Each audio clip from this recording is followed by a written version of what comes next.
could you tell me a bit about working on Little Mermaid and the creation of Flounder? I'm sorry, you were breaking up. A Little Mermaid and the what? And the creation of Flounder? Oh, well, again, the story was pretty well set by the time I got on it. So Flounder was developed as a character, and in that case, there were artists that came in and had done the design, so I didn't have to do that. I was sharing an office with Barry Temple, another animator who also worked on Flounder, and we talked a lot about the character, and we talked a lot about the personality of the character and how we'd approach the character, and so we were pretty copacetic on it, and I think he and I did the lion's share of the work on that character in that film. The one character that I did get an opportunity to really kind of develop was, there's a little seahorse messenger who has a high sped up voice. He introduces Sebastian at the beginning, and he's peppered in the film here and there. That was the character that wasn't assigned to an animator, and Ron and John asked me if I would be interested in doing it, and I said sure. So Ed Gombert was a great story artist, did some boards that I liked, and he had put an Elizabethan collar, one of those ruffled collars, and I really liked that, So I started playing with the designs, and I came up with something that the guys liked. Back then, the studio was smaller, so I actually got to work on color and everything. I got to suggest colors for the character and everything. But I always thought of him as being like a nervous Don Knotts kind of character, and I, hesitant and very officious. And that was really fun because then I pretty much developed that character from scratch based on these great voice tracks that Will Ryan had done that were kind of sped up but really good acting on. And I did it. He was only supposed to be in it like one scene, and the guys liked what I was doing so much that they started adding him in other places in the film, as a bridge.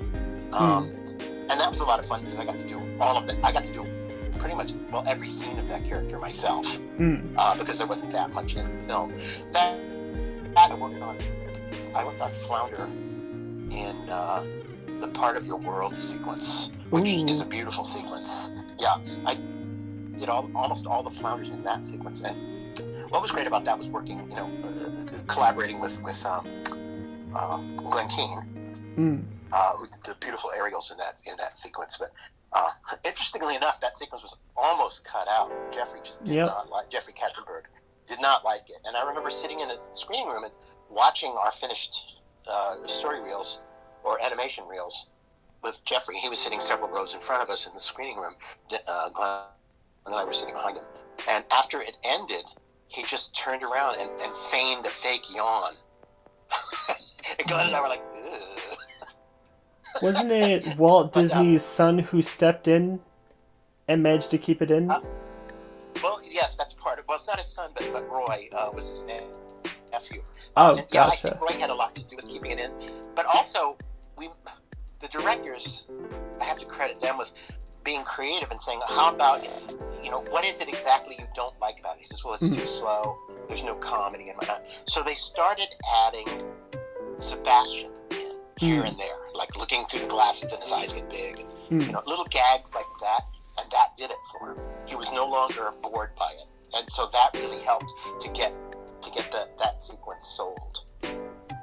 But once again, working on a scene like that, on a sequence like that, it's Ariel's sequence. It's not Flounder's sequence. Flounder happens to be there, and he can accent what Ariel's doing, but Glenn and I had to collaborate. He would do part, and then I would do part, and then he'd go in and do another part.